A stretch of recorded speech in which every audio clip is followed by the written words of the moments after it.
Okie dokie.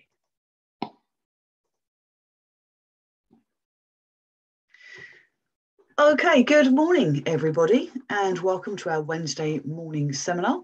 Today we are looking at construction and insurance case law in a roundup by the infamous John Sharp, who joins us all the way from sunny Scotland. Is it nice up there today, John? It's not bad. It's better than it has been, Julie. Better than it has been. Excellent. As always, if you'd like to ask John a question, please feel free to use the Q&A or chat facility in your bottom toolbar.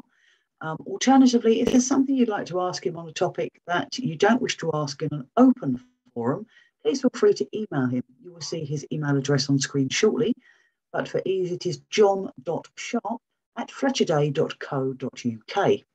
Okay, John, over to you. Thank you, Julie. Good morning, everyone. Construction and insurance law case roundup. That's me. Lee said about him, the better. I don't wish to start on a gloomy note, but I thought I would just share this with you. It's construction administration. That's companies that have gone into some form of liquidation, whether it's voluntary arrangement or whatever. It doesn't make very pleasant reading, unfortunately. It's at its highest in October since the first lockdown. 23 businesses filed for administration in October, which was up from 20 in September. March 2020, that was at the start of lockdown, 34 firms went under. I think we all probably know the reasons. I hate to bang on about it, but in November last year, I gave a talk on Brexit. And without wishing to be political in any way, shape or form, I predicted it would have three effects, and it has. There's no two ways about it. I predicted there would be a shortage of labour. The Immigration Act was sort of slightly smuggled in by the government whilst we were all preoccupied with COVID. And having read it, you wouldn't think of coming to this country at the moment. It is a nightmare in terms of application, the point system, etc. So that's inevitably led to shortage of labour. Because there is now a border between us and the EU, you can only import goods from the EU under a free tariff regime if they are wholly made in the EU, and vice versa, export to the EU, they're wholly made within the UK. If you have any parts that come from outside the EU or the UK, you get tariff charges on those. And that's led to an increase in the cost of materials, especially in timber, again, as I think we all know. And transportation costs have gone up. There are customs forms to declare, and these will only get worse from the 1st of January. There's again another set of forms coming into play, and this is again going to increase transport costs. So there's also been a slowdown in construction activity, and that's led to companies struggling. Also, of course, the end of any government support, furloughs gone, bounce back loans, business interruption loans, and the end of deferral and VAT and PAYE, of course, also had an effect. And also the ban on winding up petitions has also ended. There was, if you like, a moratorium. You couldn't issue winding up petitions for a period of time, which obviously helped some companies. And that has also now ended. So it is not, at the present time at least, a particularly happy picture. The number of administrations is the highest in any sector apart from the energy sector. And those far more learned than I am and more experienced in insolvency are only predicting that it's going to continue to rise. So it's a very difficult time. And I was reading an article about some of the companies that have now got into administration, and some of them are very old companies indeed. Some have been in business for 140 years plus, but this has finally seen them off. So not, I'm afraid to say, a particularly happy picture as matters stand. I suppose if there's advice to give, then it probably is worth, before you enter into business with subcontracts, etc., getting a set of accounts. What you don't want is a contractor going, or subcontractor going bust during the course of a project. But unfortunately, it's not a particularly happy picture as matters stand. I'm going to spend a bit of time on this case because it's an important case. The Insurance Act was passed in 2015, and it introduced this concept of a fair presentation of a risk. Before that, your duty as an insured to underwriters when it came to renewal or obtaining insurance was to effectively make full disclosure under the Marine Insurance Act of 1906. Those contracts were described as contracts of uberrimae fidei, which is Latin for utmost good faith, and it shortly meant you had to disclose absolutely everything to your insurer. If you missed anything, then that was non-disclosure and insurers could avoid the contract.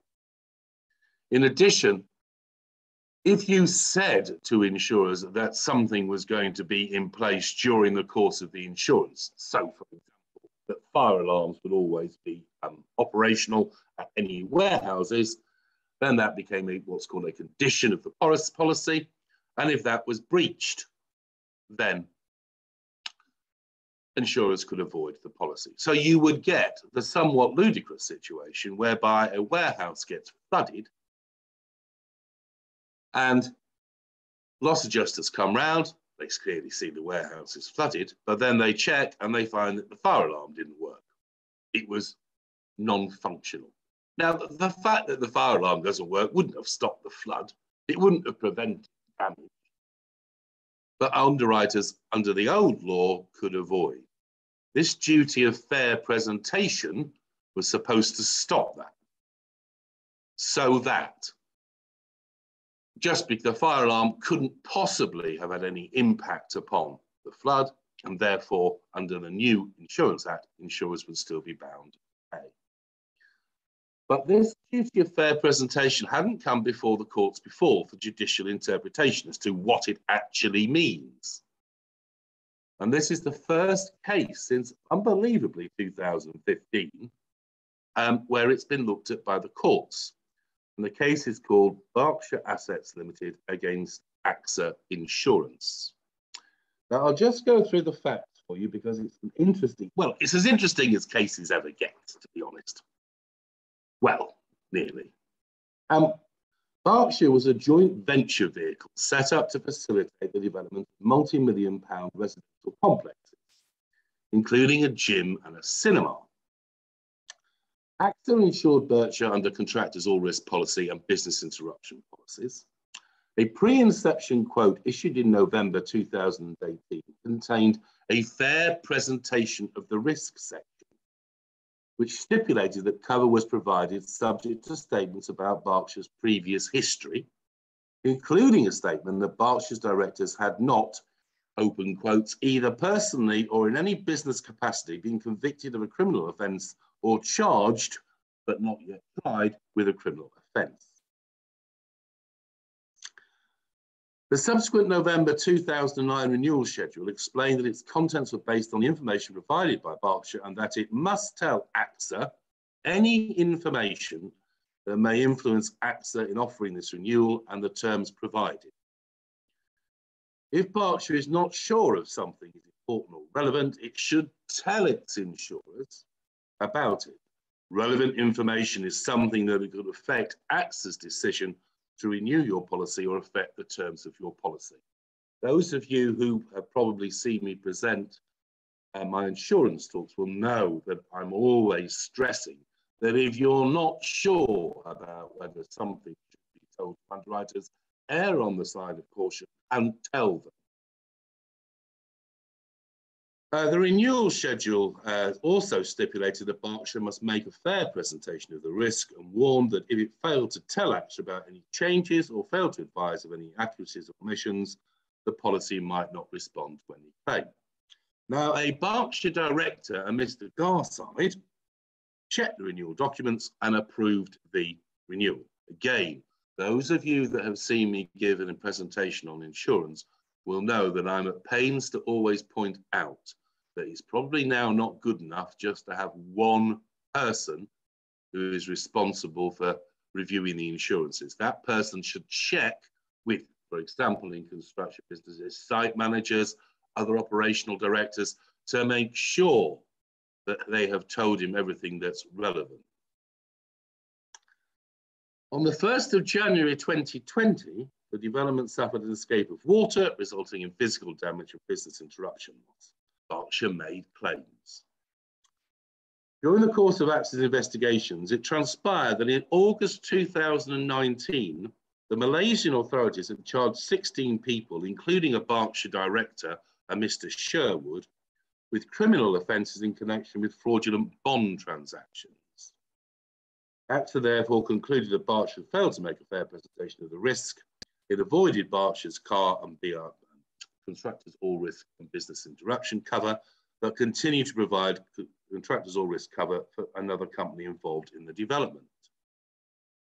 Berkshire asserted that Mr. Garside was unaware of the charge against Mr. Sherwood, but that Berkshire had in any event made a fair presentation because the charges against Mr. Sherwood were not made in relation to Mr. Sherwood's directorship of were made in relation to Mr. Sherwood's directorship of an unrelated Goldman Sachs subsidiary company, which had failed to make a required disclosure in connection with the transactions. Mr. Sherwood had not been involved with the underlying transactions and had not been accused of acting dishonestly. Berkshire further argued that the charges were politically motivated with a view to pressurising Goldman Sachs into a commercial settlement with the Malaysian government in relation to unrelated matters. AXA did reach, had made its decision, after AXA had made its decision, the charges against Mr. Sherwood were in fact dropped following a commercial settlement with Goldman Sachs and Malaysian government.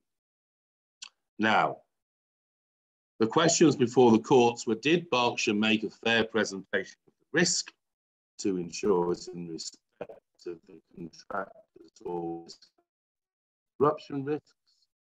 And were AXA correct to avoid the contractors or risk and business interruption cover because of the Malaysian criminal charges, even though these charges were subsequently dropped? The relevant provisions of the Insurance Act are section 3.1, which provides that before a contract of insurance is entered into, the insured must make to the insurer a fair presentation of the risk. Section 3.3a and 3.4a define a fair presentation as a presentation which discloses every material circumstance which the insured knows or ought to know.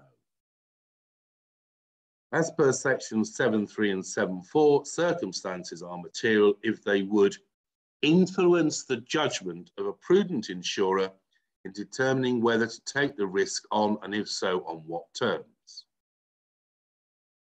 And the Act actually went on to give examples of material circumstances, and those included anything which those concerned with this class of insurance and field of activity in question would generally understand as being something that should be dealt with in a fair presentation of risks of the type in question.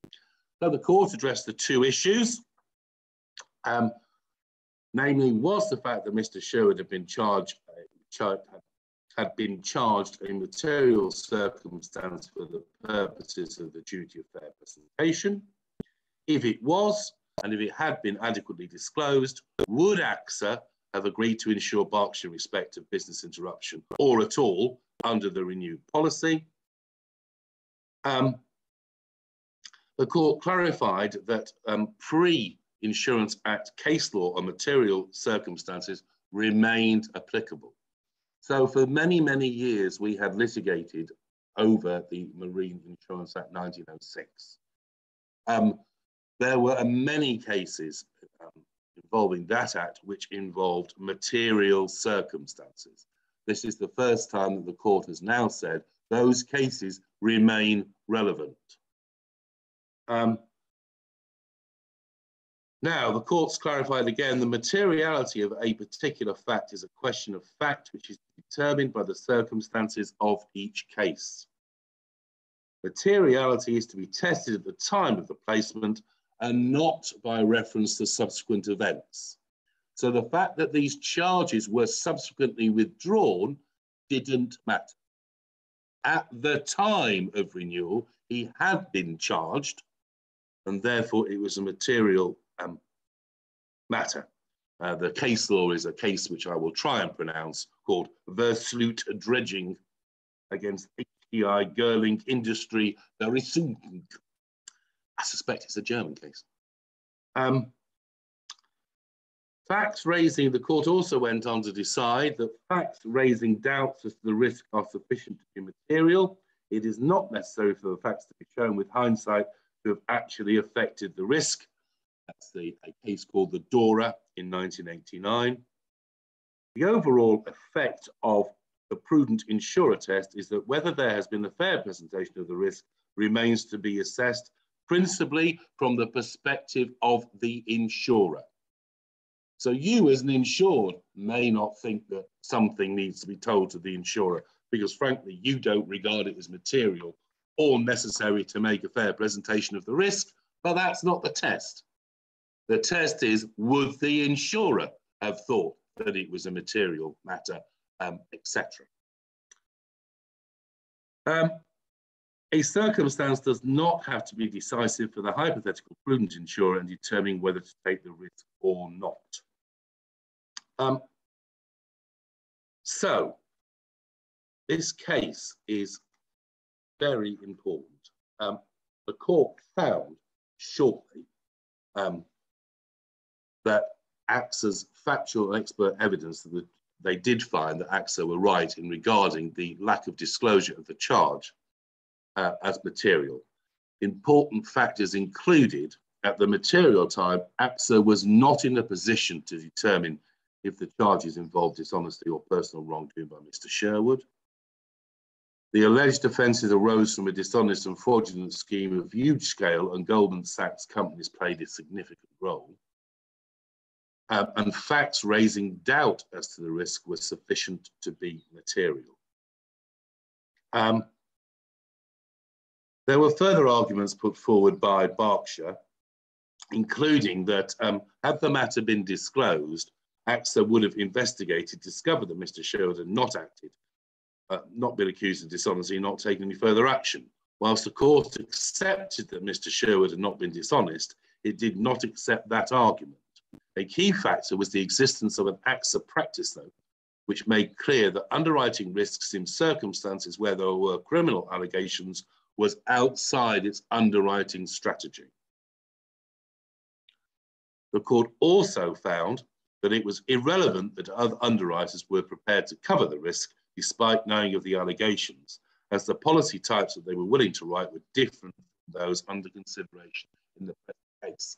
So it didn't matter that other underwriters would still have written the risk, even if they'd known about the charges. Irrelevant.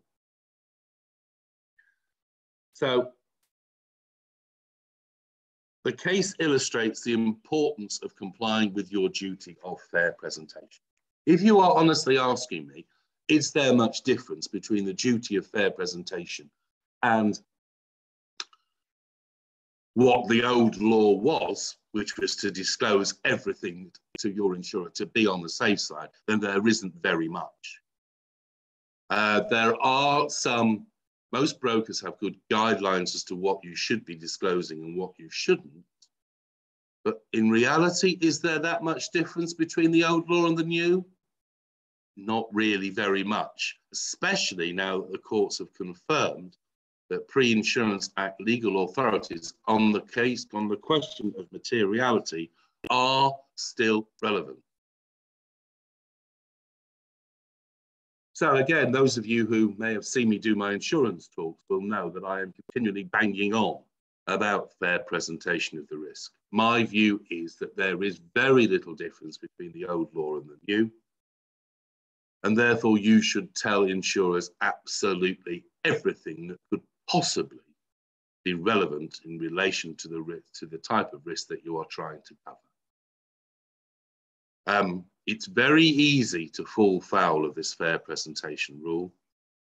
It is much, much better to disclose everything rather than miss something out because you don't think it's necessary. Don't do it. It isn't worth it. The law has really not changed that much between what it was and what it is now.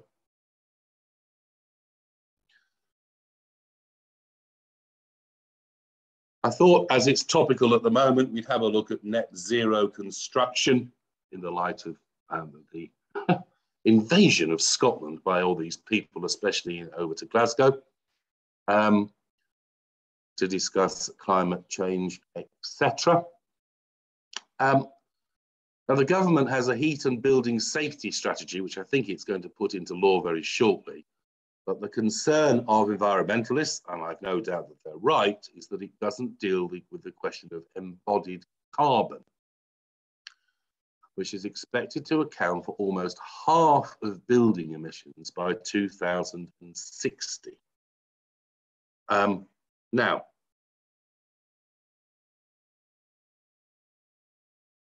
the government set out its plan to decarbonise the energy used to run and operate UK buildings day to day, known as operational carbon. Whilst obviously, given global warming, etc., these proposals are to be welcomed, little has been said about this problem of embodied carbon. So what is embodied carbon? Embodied carbon refers to the carbon dioxide emissions associated with materials and construction processes throughout the whole life cycle of a building project. This includes any CO2 created during construction, including through the manufacturing of materials, the transportation of those materials, and the processes used to construct the building. It also encompasses the CO2 produced in maintaining the building and eventually demolishing it and disposing of the waste. Now, all of that is called embodied carbon. It does not include operational carbon. Well, so what can be done about it? Well, in relation to existing buildings,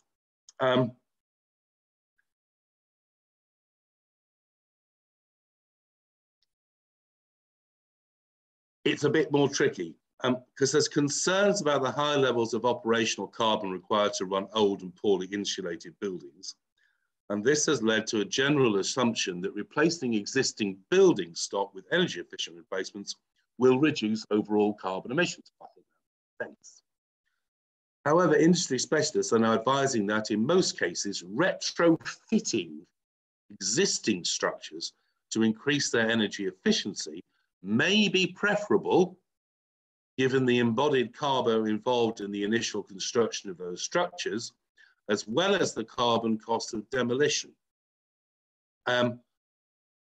So there seems to be a shift in emphasis from knocking down old buildings and building energy efficient new ones to retrofitting them. And this change of attitude, I'm told, is reflected in the Architects Journal Retro First campaign. That campaign makes the point that the greenest building is the one that already exists. Now, what about new buildings? Well,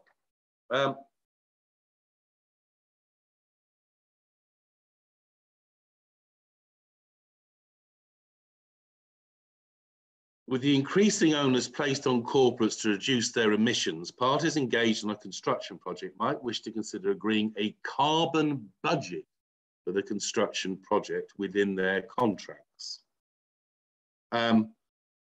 This clause requires the contracting parties to agree a contractually common carbon budget and includes associated provisions to ensure progress against the budget is monitored and reported on by contractors.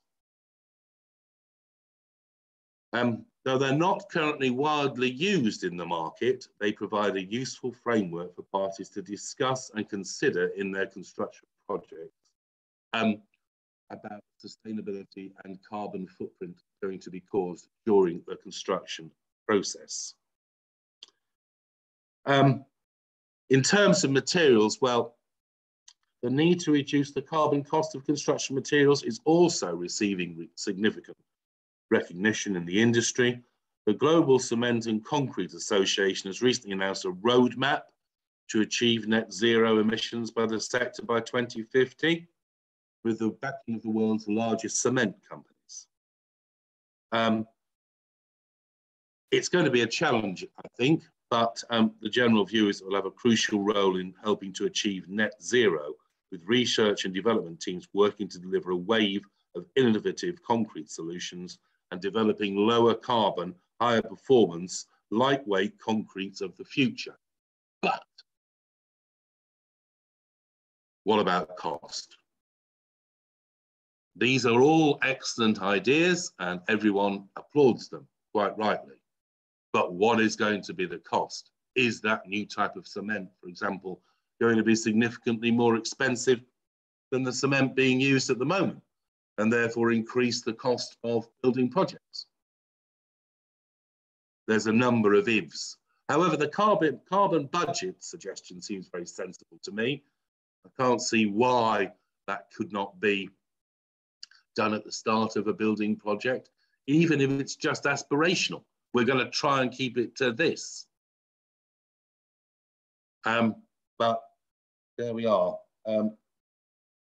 Embodied carbon is going to be a bit of an issue, but it's interesting now that the emphasis seems to be changing to that of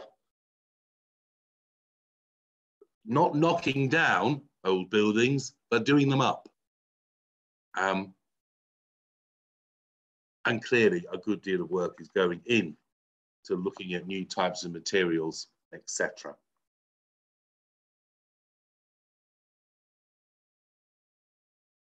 Arbitration clauses. The reason I put this in is that I don't want anyone to be under any illusion that there is going to be increasing pressure on everyone to put some form of I think alternative dispute resolution provision in their contracts. Now, this can take the form of an arbitration, it could take the form, and I'm a qualified mediator now, of a mediation clause, or it could take the form of adjudication in construction.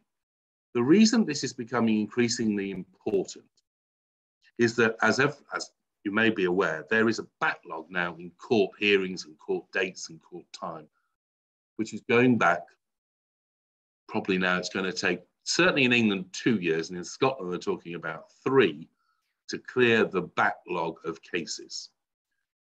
And certainly the new Mr. Rabb has certainly stressed that he's now going to expect everyone to take part in some form of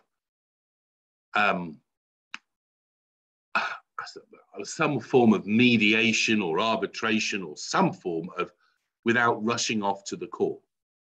Or if you have rushed off to the court and issued, he is probably in the future going to force you to take part in some form of compulsory mediation or arbitration or adjudication. Now, why are the courts so keen on this? Well, it takes you out of the court system. Arbitration is governed under the Arbitration Act. You don't need to go anywhere near a court. You normally only would go anywhere near a court if at the end of the decision there was something wrong with the arbitrator's decision. But that's a short hearing. That's not 2-3 years of litigation. That's a hearing before a judge, half a day. This is what we say. This is what the other side says. Was the arbitration held correctly? Etc. You don't need to go to court. Similarly with mediation. Yes, you may have started your court proceedings, but you can then appoint a mediator such as myself to mediate your dispute. The courts are increasingly going to force you to do that.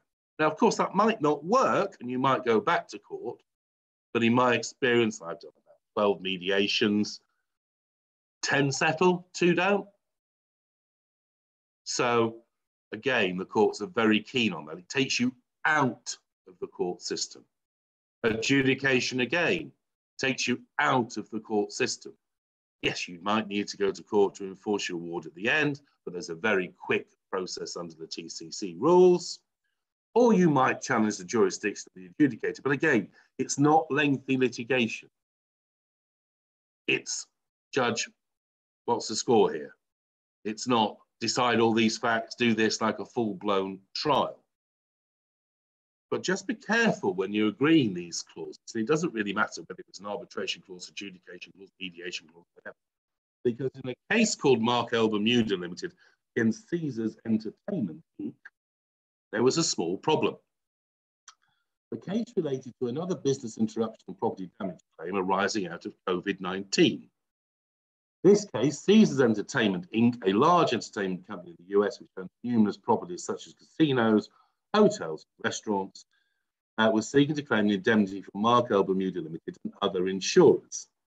The claim relied on a dispute resolution provision contained in the policy wording provided by Markel. Markel asserted the policy wording was incomplete and that any disputes were, in fact, subject to the Bermuda Form Arbitration Clause. I won't bore you too much with the facts of this matter because I want to move on, but shortly, what the courts have said, and I want to emphasize this, is that arbitration clauses, mediation clauses, adjudication clauses can stand alone. They can be separate and distinct agreements. So you may actually not have even agreed your main contract. But the one thing you have agreed on is, yes, we are going to have an arbitration clause in our agreement. And that's drawn up in normal form, and that's in your documentation. Now, it may be that there's maybe a short form agreement's been drawn up and the detail on the main contract hasn't yet been decided. If that contains an arbitration clause, you're going to be bound by that arbitration clause because the courts regard them as distinct and separate agreements. So just remember when you're drafting, don't get caught with just agreeing an arbitration clause or whatever, because the courts will uphold it. So will you agree to arbitration, get on with it. So make sure you've got the rest of your contractual terms in place. And if you like, the alternative dispute resolution clause is there as part of an overall contractual matrix and not just a one standalone contract.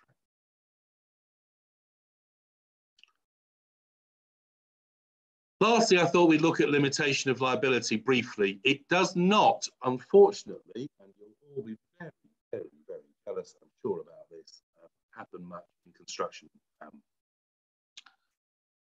in JCT contracts, etc. But in the transport world, so whether it be ship, whether it be travel by, whether it be air, whether it be lorry, or whether it be rail, or indeed a combination of all three, there is, and you should be aware of this, limitation of liability provisions. I'm not quite sure how and why this arose and why it seems to be only related to transport. But there we are, it's there, and it's in, as I said, doesn't matter whether it's road, rail, air, or ship, there are limitation provisions which limit the amount that you can recover in the event that something goes wrong.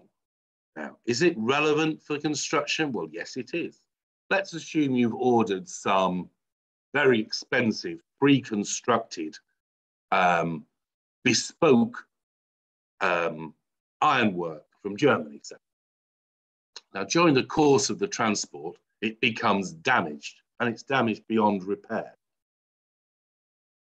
Now, all of the people involved in the transport process, so say it went by rail into France, and then by France, by lorry to the dock, across on a vessel, and then by lorry to its destination, and during the course of that, it becomes damaged.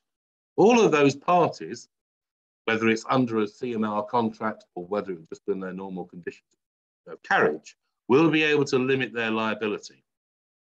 So you may not recover, even though you may well have paid for these very expensive materials, all of your loss. It just might not happen. And so obviously everyone's very keen in the old transport world to get limitation of liability provisions in. Now, this was a very interesting case because it involved when's a marina and when is it a dock? The facts briefly are on the 1st and 2nd of March of 2018, a severe storm called Storm Emma caused very substantial damage to Holyhead Marina. This is the marina. This is not the dock. The dock, you and I would think, is the big place where big ships go and unload their cargo. A marina is what we would all describe as what it says. It's a place where you get your expensive yachts all moored up. The damage included the breakup and detachment of the floating elements of the marina itself. The storm and the resulting breakup of the marina caused loss and damage to yachts and other ships which were present in and around the marina at the time.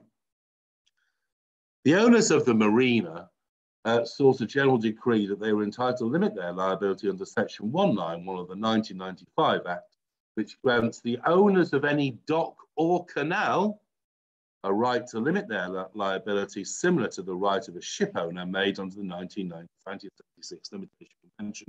I won't bore you with that one.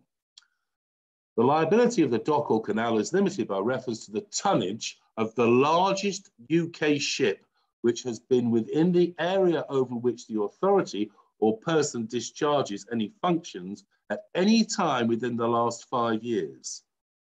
Dock is given a wide meaning to include wet docks and basins, tidal docks and basins, locks, cuts, entrances, dry docks, graving docks, we don't know what they are, gridirons, slips, quays, wharves, piers, stages, landing places, and jetties. All the owners of the yachts, not surprisingly, said, no, that's not right. This is a marina.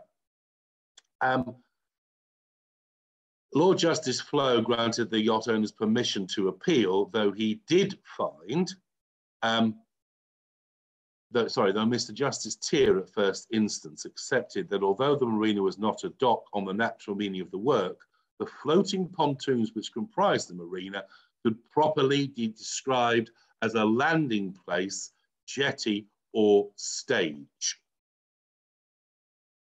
On appeal, the Court of Appeal agreed with Mr. Justice Tier. The Masters of the Rolls described his judgment as excellent and erudite. The court agreed that a marina was not a dock on the ordinary meaning of that term, but held that it could properly be described as a landing place.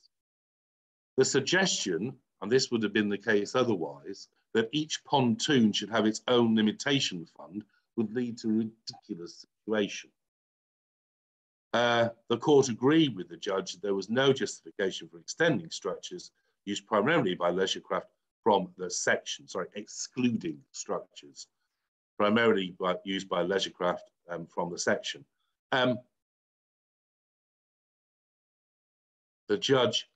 They said that the judge had reached a common sense conclusion, which was clearly correct.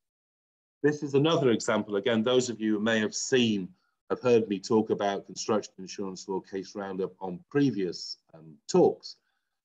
I've stressed that there is an increasing tendency of the courts now to start using common sense.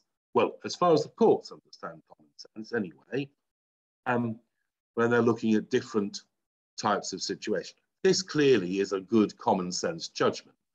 Of course, a marina is a landing place. It has to be. What else could it be? And otherwise, you would have had limitation funds applying on all the different jetties, and it would have been just chaos. So yes, they could claim the protection of afforded to them under the Merchant Shipping Act. I just mentioned limitation of liability.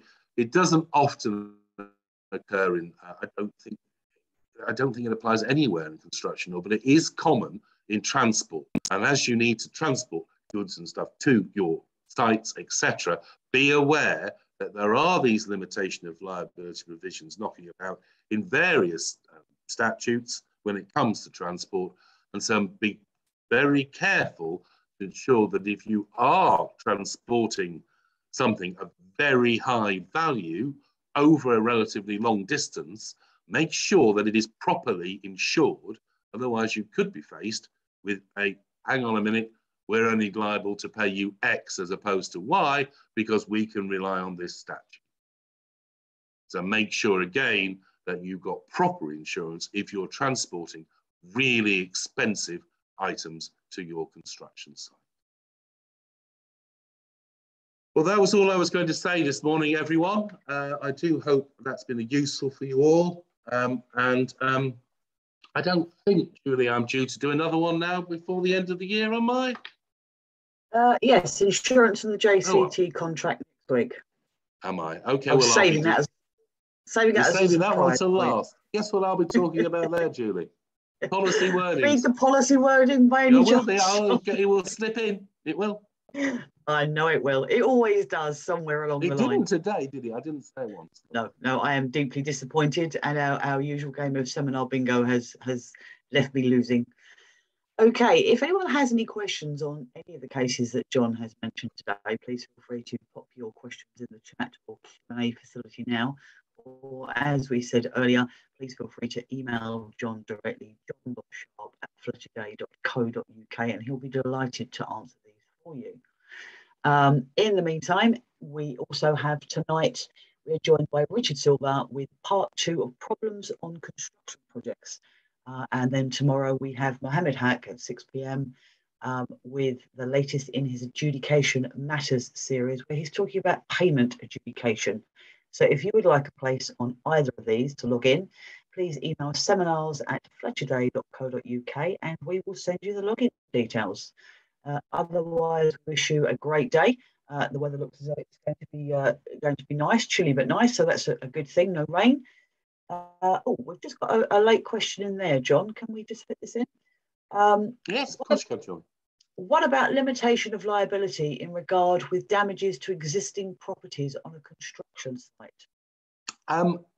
The person who's asked the question knows better than I do is the short answer to that one. I didn't think that there would be limitation funds within construction contracts, but if there are, then use them. That's what they're there for. The whole point of doing the Marina case was to show that you want to try and use that limitation. You want to try and get it if you can, because it would have saved the dock and indeed insurers behind them an absolute fortune if they could use that limitation of liability. So if you've got limitation of liability provisions, fight to keep them tooth and nail, because they certainly are very helpful if you get a major loss. Okay, thank you for that, and hopefully that's answered that person's question. Okay, we will round up now, so thank you very much, John. Have a great day, and I will speak to you later, and thank you everyone for joining us this morning. We look forward to seeing you all again online very soon. Take care. Thank you very much, everyone. Thanks, John.